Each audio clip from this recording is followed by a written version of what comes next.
Lieutenant Alan Dawson sat on the beach at Cam Ranh Base, South Vietnam. Over the last 2 years, he had heard hundreds of sentences that started with the words, "When you get to Vietnam." The war that didn't seem like much when he had joined the Army still didn't seem like much from the safety of the sprawling military complex. Not yet used to the heat, he was forced into the water every few minutes. The swimming area was protected by a shark net. Someone blew a whistle. Swimmers exited the ocean. A strange-looking helicopter with a square cabin and no tail rotor appeared from behind the dune. It flew out over the sea and hovered just beyond the shark net.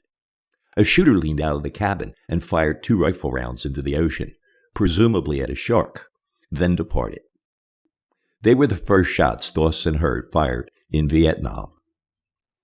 The next morning he stood in a long line to get his orders. Having spent the previous year with the 7th Special Forces Group at Fort Bragg, his reassignment to the 5th Group was a foregone conclusion. Finally, a civilian clerk returned his file with his assignment packet clipped on the front. He exited the building and sat at a picnic table. Reading the paperwork, he was shocked and irritated to see that he had been assigned to the 4th Infantry Division. Included in the paperwork were instructions to locate the escort officer for transport to Pleiku. His first instinct was to rush back inside and get it straightened out. But after 2 years of intense training, he knew better than to rush into anything. He tried to convince himself that it was an easily corrected mistake, but all he had to do was look around at the huge size of the replacement operation to realize he was caught in an impersonal machine. Eventually he went back inside anyway and stood in line at the information desk. "Can I help you, sir?" a bored-sounding Spec 5 asked. "Yeah, I had orders to the 5th Special Forces Group. Now I've been assigned to the line down the end," the specialist interrupted, pointing. "They have lines for everything," Dawson thought.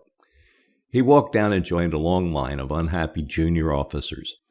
As he stood there, he listened to conversations between men who until moments ago were complete strangers. Some were explaining their case for their assignment change, others confidently assuring them that their case was just. Focusing on the front of the line, he could see 2 clerks at the counter constantly shaking their heads. Most in the line were turned away in less than a minute. If the conversation became heated, a major would appear and put an end to it. Every once in a while, someone from the line would be directed to one of the desks behind a counter. In his mind, Dawson called it the Ray of Hope desk. After a half hour, not totally convinced that his undertaking was useless, but sure that he was tired of standing in line, Dawson left. He walked to his quarters, placed his folder and orders on top of his duffel bag, put on a wet pair of cut-off jeans, and went to the beach. The next morning, he sat outside reading his orders. When he finished, he threw them in a nearby trash can, went to the mess hall and ate a fried egg sandwich, then spent some time at the beach. Later that afternoon, he packed his half-full duffel bag, put on his fatigues, and set off to find the Special Forces sergeant. He walked along the sandy road next to the ocean toward the enlisted barracks. When he got to a busy area, he sat down on a pile of sandbags and waited and watched. Soon enough, an E7 appeared wearing a green beret. "Hey, Sergeant, you going to the Trang?" 30 clicks, straight up Highway 1. You can walk it, Lieutenant." "If you don't mind, I think I'll wait with you for the limo." They laughed and walked 100 meters to a small square of PSP. A helicopter landed. They climbed aboard. After a short flight, the pilot sat down. They piled into a Jeep and drove under an art sign that read 5th Special Forces Group Airborne onto a wide, dusty street and came to a stop. "You think you can find the orderly room, sir?" "I figure it's in that building that says headquarters in 2-foot-high letters," Dawson replied, nodding over his shoulder. "Thanks for the ride." Entering the building, Dawson approached the Spec 4 sitting behind the closest desk to the door. "How you doing?" Not giving the specialist time to reply, he continued, "I just arrived from the 7th Group with orders to join the 5th, sounding a lot more sure of himself than he felt. A lieutenant a couple of desks away interrupted. "I'll take care of you." Dawson walked over and handed him his file. "Where's your replacement packet?" "My orders are to the 5th, so I just came here." "Guess you didn't like your replacement orders," the lieutenant replied. Realizing he wasn't fooling anyone, Dawson said, "No, not particularly." "Don't worry, we got you now." Very relieved, he stood watching as the officer efficiently rifled through his file and stacked other papers from his desk. "Your pay may get a little screwed up because the Army won't know where you are for a few days. He kept moving papers around. Congratulations. What for? You can get rid of that brown bar, referring to Dawson's second lieutenant's bar. You're in a combat zone, so I can waive 50% of your time and grade. You're promoted to first lieutenant as of right now. I'll take care of the orders. He reached into a drawer and handed Dawson a silver bar. We don't want any second lieutenants around here.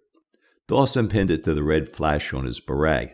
Noticing, the lieutenant said, When you draw your jungle fatigues, you'll have to leave them for a while to get the name tags and patches sewn on, but they'll change the flash on your beret while you wait. Thanks. Dawson had a dozen how do I, what do I, where do I questions, but he had learned in the Army that with patience the answers would come to him. The lieutenant handed him a folder. You can get checked into the BOQ, out the front to the right. They shook hands as he left. Better put your beret on, sir, a passing sergeant said. This may be a combat zone, but it's not an asshole-free zone. Hey, thanks for the warning. He complied, then turned right. After a few steps, a bright area across the wide street caught his attention. People were standing around eating ice cream.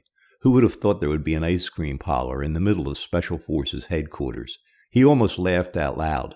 Pausing to take in a view, he began to notice a difference in the green uniforms moving about the area. Some wore carefully pressed jungle fatigues with shine boots and berets. Others wrinkled fatigues with dirty boots and floppy hats. Two striking captains stood together. They had to be 6'3" tall, blonde hair and blue eyes. Their immaculate uniforms were adorned with .45 caliber pistols. As the sergeant had said, they were enforcing the headgear policy. Dawson immediately dubbed them the Palace Guard. Much too pretty to get dirty in combat, he thought. As he turned to resume his walk to the BOQ, he noticed two other men. Jungle fatigues with no insignia whatsoever. Bareheaded.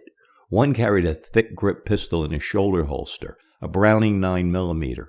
He stood and watched as they walked down the street. It might have been his imagination, but he thought others took quick looks, trying to act casual.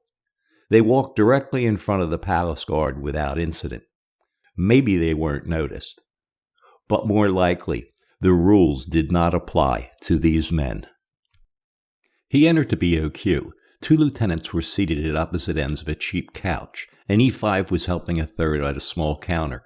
Dropping his duffel bag, he sat in a matching chair. The sergeant came around from behind the counter, limping on a stiff leg. Got stitched by an AK, the sergeant said, tapping his leg to no one in particular. The lieutenants ignored him. Dawson saw the combat infantryman's badge on his fatigue shirt.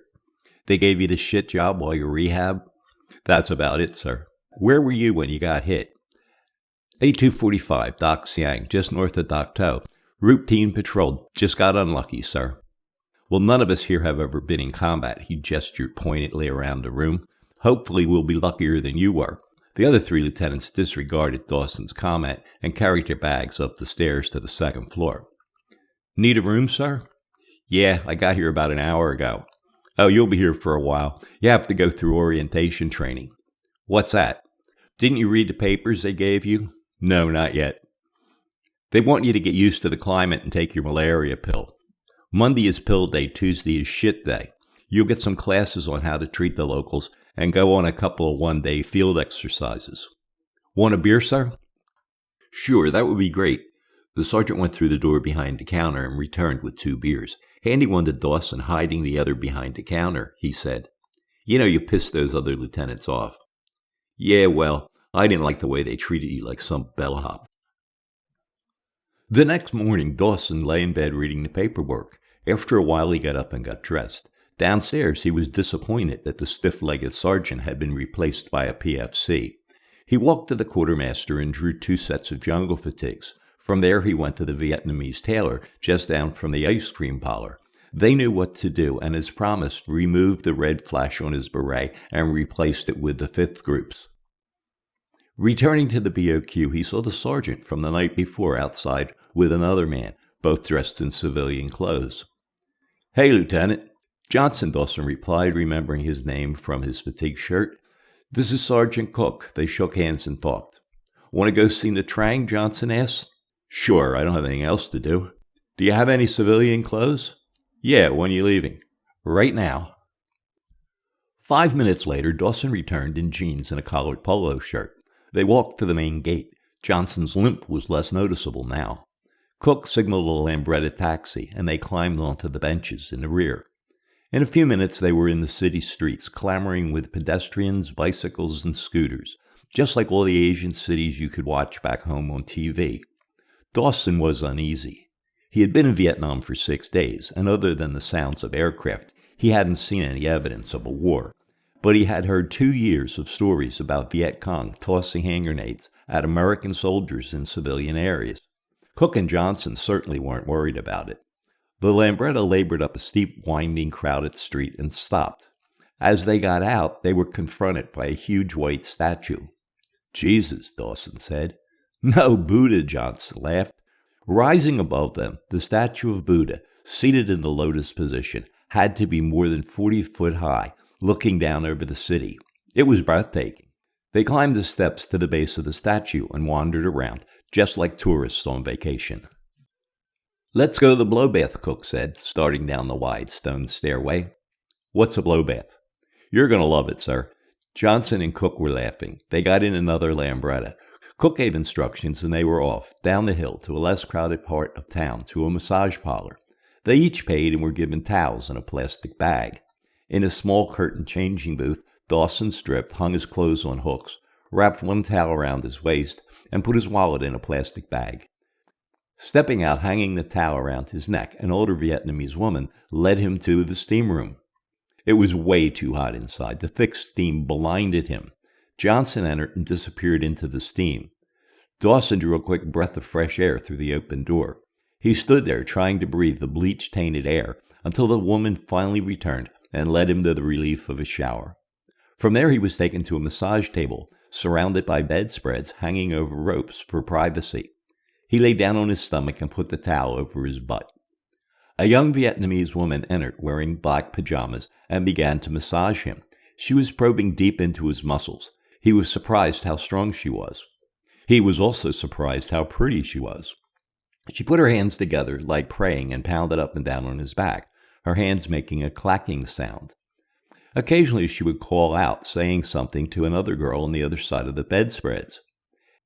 After a while she leaned close to him and whispered in his ear. As she climbed up on the table, she called out to the other girl, and they giggled. "How'd you like that, Lieutenant?" "You're a hell of a tour guide, Johnson." 3 artillery rounds whooshed overhead and slammed into the side of a hill 100 meters from where they were standing. Dawson heard a whizzing sound that ended with a thud as a piece of shrapnel hit a tree and fell to the ground. It was a thick piece of brown metal a few inches long, part of the shell casing. He walked down the hill and carefully touched it to make sure it wasn't hot. He went to pick it up. The razor-sharp serrations on the sides cut the hell out of his fingers. He wiped the blood on his pant leg and picked it up, avoiding the edges. It was heavy. Looking off into the hills, he realized somewhere out there, people outside of the safety of the base camps were getting slaughtered by chunks of metal like this. It made his blood run cold. He walked back up the hill and rejoined the class. Orientation was over. It was time to get his orders. The same Spec 4 was still sitting at the desk closest to the door. Dawson told him why he was there. This time he had to wait almost a half hour before he was shown to a major's small office. He entered and came to attention. "No need to report. Have a seat. I've got your paperwork." "You the one who came here from Cameron without orders?" "Yes, sir." "Guess you'd like to pick your assignment again," the major said. "Need an assistant, sir?" Dawson said, picking up on his sarcasm. "Unfortunately, I don't, but I've got an unconventional assignment for an unconventional lieutenant. You're being assigned to the Studies and Observations Group, FOB-1, at Phu Bai," he announced. "What's the Studies and Observations Group, sir?" "It's better known as SOG. I heard you had a volunteer for SOG." "You just did, Lieutenant." Dawson walked out of the headquarters building and turned right toward the BOQ. Johnson was there, and he told him about his orders. "Oh, that sucks," he said, adding "sir." "Why, what does SOG do?" "They get people killed. Have you seen those guys who walk around without any rank or patches on their fatigues?" Dawson nodded. "They're from SOG." So that's it. That's how my time in MACV-SOG began. The next 19 months would be the adventure of a lifetime. You will find my book Dawson's War worthwhile. Rather than just accounts of MACV-SOG's various missions, Dawson's War is the story of 5 men, 3 Americans and 2 Brew Mountain Yard mercenaries. I'll take you with us for a year. You'll get your fair share of gunfights in Laos, because we did. But SOG was so much more than gunfights. SOG was a brotherhood, and unless you experience the camaraderie we shared, you can't really know SOG. Through Dawson's War, these 5 men will become your friends. You'll miss them when it's over. In the end, you'll be able to answer SOG's most asked question: what kind of men ran these dangerous missions? Get a copy today at Amazon. Thanks.